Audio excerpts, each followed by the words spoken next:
O amor vem por princípio, a ordem por base. O progresso é que deve e por fim. Desprezaste esta lei de Augusto Conte e foste ser feliz longe de mim. Vocês devem ter visto aí o Claudinho caminhando na proclamação da República. Lembra que ele é um viajante do tempo? Ele contou para mim como que aconteceu isso. Verdade.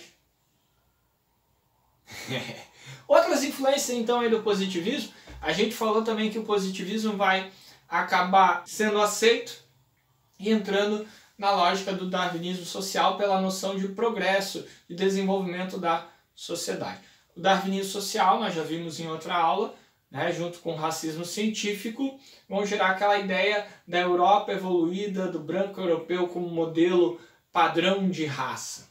Ok? Então o darwinismo social esteve presente no Brasil. Império, segundo reinado.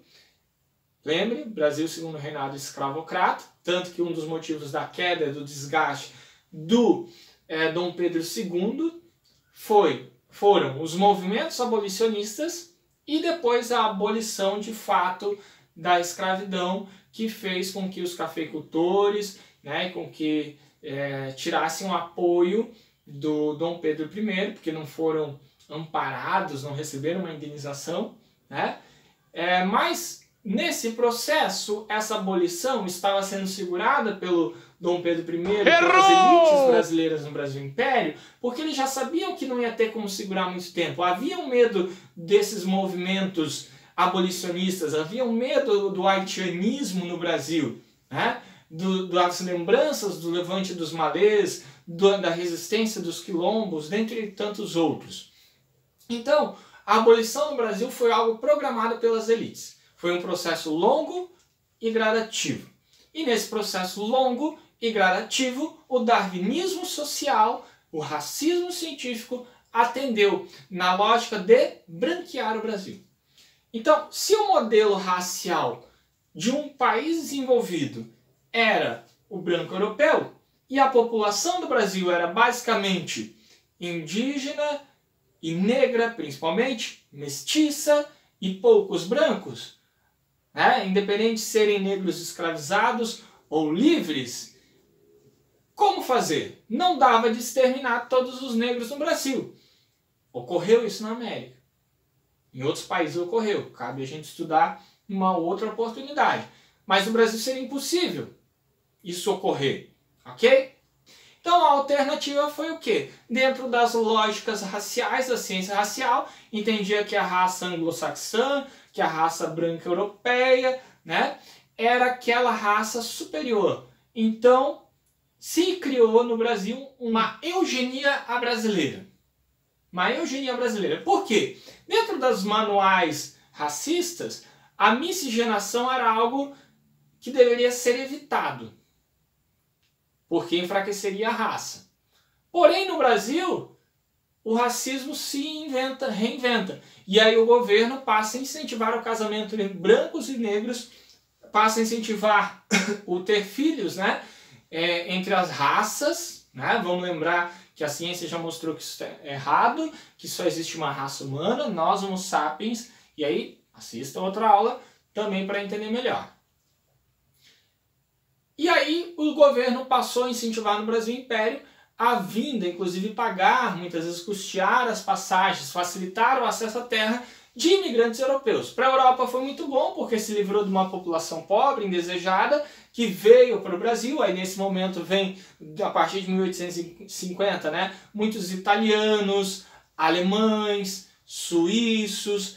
Aqui no sul, né, aqui na nossa região sul, as colônias se fizeram muito nesse momento, e a ideia é que depois de algumas décadas, e talvez, né, no máximo aí 100 anos, a raça, a genética branca ia prevalecer e os filhos iam ser cada vez mais clarinhos, e o Brasil seria aí no século XXI que estamos, uma nação branca. Então, ó, essa imagem agora, vou aumentar aí para vocês, eu acabei já discutindo ela antes, a redenção de Kant. Em alguns vestibulares ela aparece, então para vocês entenderem ela, peguem a explicação que eu dei antes sobre como o darwinismo social racismo foi aplicado na lógica do branqueamento do Brasil, e peguem lá da nossa aula, segunda aula aí do material de sociologia, que vai falar sobre o racismo científico. Peguem esta narrativa e lembrem que a igreja, ao longo da história, justificou a escravidão dos africanos, dos negros, dizendo que o filho de Noé, que pecou contra ele, que foi Cã, até na aula eu não citei o nome, né? Cã, pecou contra Noé após o dilúvio, Noé amaldiçoou ele e Cã foi para a África.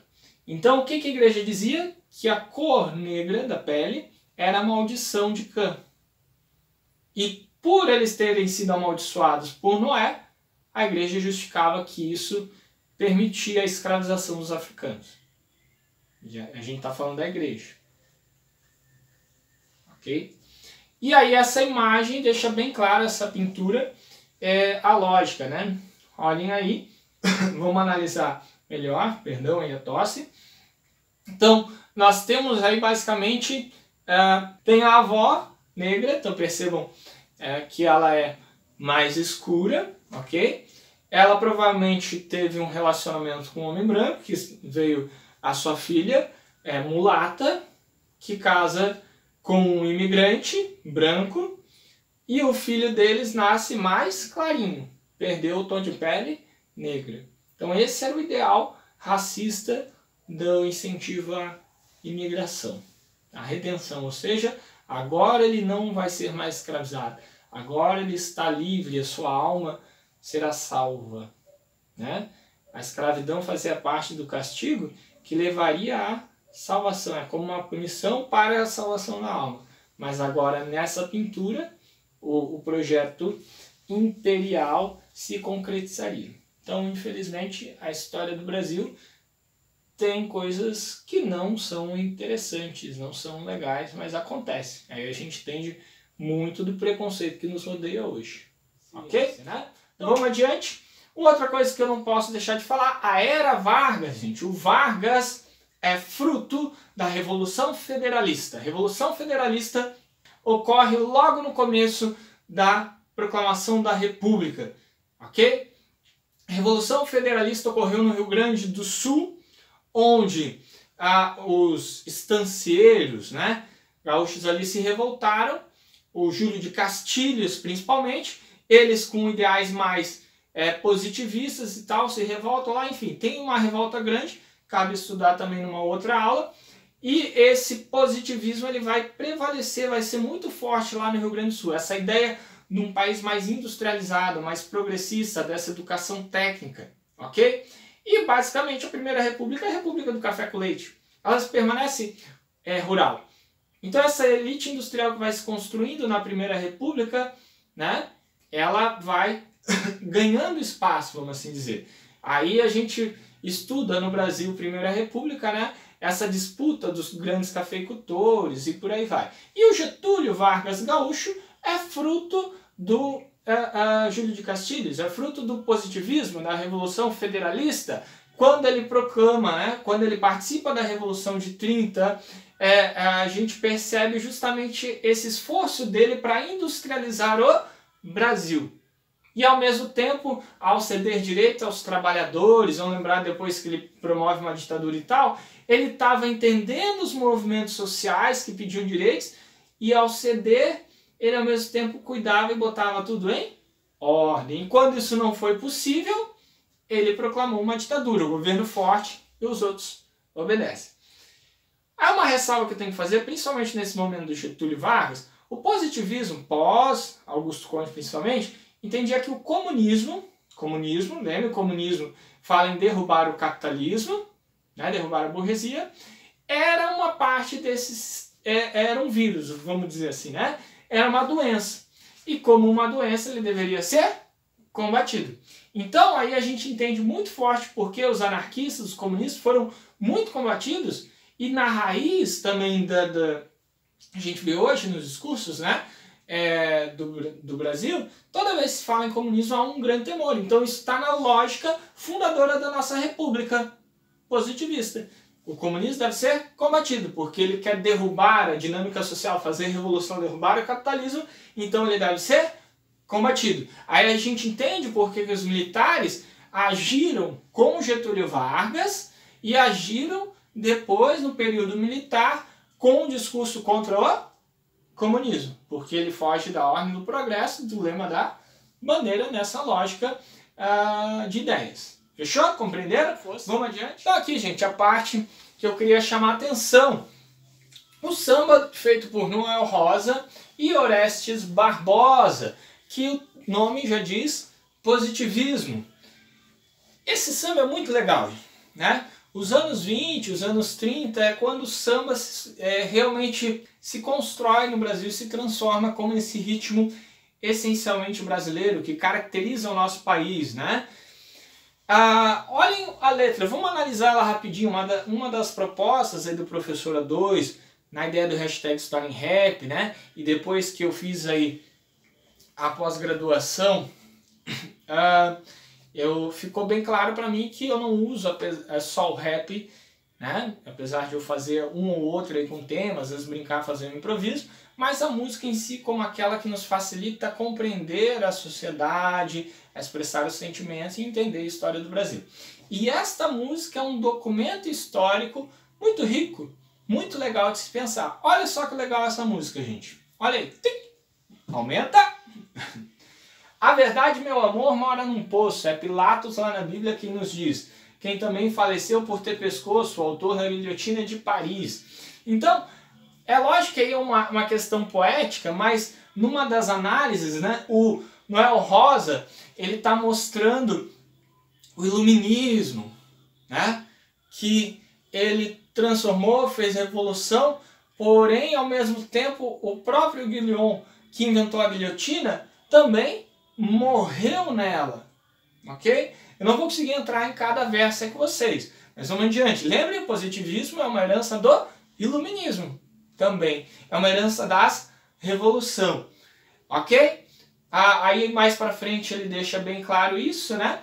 Mas repare que ele está fazendo uma comparação, um amor, depois isso vai se desenrolando melhor na letra, como se esse amor deixou ele, e olha ali na outra parte em negrito, tá? Mas aceita essa lição, no câmbio incerto da vida, a libra sempre é o coração. A libra era o quê? A moeda inglesa. Era a Inglaterra nesse momento a principal potência mundial. Era a Inglaterra nesse momento que emprestava muito dinheiro para o governo brasileiro, para os cafeicultores brasileiros, e a nossa dívida externa era principalmente para os bancos ingleses. Aí aqui o refrão dele é a parte que eu acho bem interessante. Olha só. O amor vem por princípio, a ordem por base. O progresso é o que deve vir por fim. Desprezaste essa lei de Augusto Conte e foste ser feliz longe de mim. Qual que é o lema da nossa bandeira? Ordem e progresso. Porém, a frase completa do Augusto Conte, da religião positivista que ele inventou e que fundou templos aí no século XIX, né? É o amor vem por princípio. Então Noel Rosa está dizendo que o amor foi tirado da nossa nação, da república. Tiraram o amor da bandeira. Deixaram só o progresso. Mas o progresso deveria ser o fim. O amor tem que vir antes. Olha só que legal, que bonitinho. Interessante, né? Aí ele fala justamente, né? Essa república que gastou esse dinheiro e tal, e foi ser feliz longe dele. Aí esse último estrofezinho ali, trechinho, gente, olha ali. Olha aqui. Você vê que eu tô olhando pra cá e pra lá, que tem uma TV ali, vai. Ó, a intriga nasce num café pequeno. A intriga nasce num café pequeno que se toma para ver quem vai pagar. Para não sentir mais o teu veneno, foi que eu já resolvi me envenenar. Tem duas interpretações aqui. Uma é justamente café com leite, né? Essa dívida veio justamente das políticas que haviam que faziam com que o governo comprasse o excesso, né? O café que era produzido a mais, que os cafeicultores não conseguiam vender, o governo comprava. E aí, como o governo garantia isso, eles continuavam produzindo mais e mais. Isso vai quebrar a economia brasileira várias vezes, fazer com que o Brasil se endividasse cada vez mais. E uma outra referência que o Luiz Pini, se eu não me engano, está ali nas referências, ele faz, é que parece que, na verdade, o Noel Rosa demorou, essa mais interessante, provavelmente seja a verdade, mas o Noel Rosa, na genialidade dele, deve ter casado as duas coisas. Demorou para gravar a música, né, porque ele escreveu junto com o Orestes Barbosa, e o Orestes Barbosa ficou bravo, meio que reclamou, e aí ele falou, né, porque na verdade eles se reuniam no Rio de Janeiro nos cafés, né? Lembra que é um momento da bela época no Brasil, né? E os cafés franceses retratariam isso. E eles se reuniam nos cafés para discutir música, para conversar, enfim. E aí, tipo, por essa discussão, a intriga nasceu num café pequeno, mas então resolvi me envenenar e gravei. É uma outra interpretação, mas de qualquer forma, a explicação que eu dei antes nos ajuda a entender a história do Brasil, a dívida externa, a dívida com a Inglaterra, a lógica dos cafeicultores aí, beleza? E vou deixar a musiquinha para finalizar. Obrigado por assistir essa aula. Professora 2, fui! A verdade, meu amor, mora num poço. É Pilatos lá na Bíblia quem nos diz. E também faleceu por ter pescoço o autor da guilhotina de Paris.